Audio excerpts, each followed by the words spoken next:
ఏ ఊరు మీది? శ్రీశైలం దగ్గర సున్నిపెంట అన్న. సున్నిపెంట. భార్య పిల్లలు ఉన్నారా నీకు? పాప అన్న. మరి ఎందుకు అట్టెట్టి పోయినావు నువ్వు? ఒక 40,000 బాకీ వాళ్ళు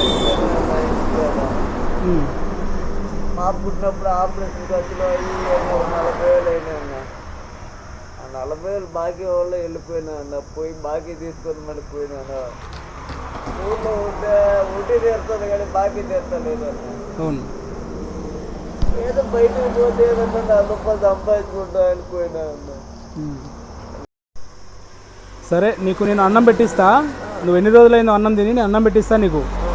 నువ్వు వెళ్ళడానికి డబ్బులు కూడా ఇస్తా, ఓకేనా? వెళ్ళలేదు నువ్వు, నేను కూడా మనిషినే, నువ్వు కూడా మనిషివే.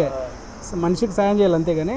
సరే, ఇంకొక విషయం ఏంటంటే, ఇట్లా ఎండను కూడా తిరుగుతున్నావు కదా, ఎండలు ఎక్కువ కొడుతున్నాయి. హెల్త్కి ఏమైనా అవుతుంది, నీకు భార్య పిల్లలు ఉండనట్టున్నావు. తిరగమాక, అట్లా తిరగద్దు. అదే అదే అదే. Okay okay okay. పాప చిన్న పాప వయసు ఎంత నీ పాపకు? 3 సంవత్సరాలు. మా పాప పేరు జస్మిత అన్న. ఓకే. అబ్బతోడికి పాప బాగలేదనే అన్న. సరే సరేలే సరేలే, నేను సాయం చేస్తాలే, భయపడకు.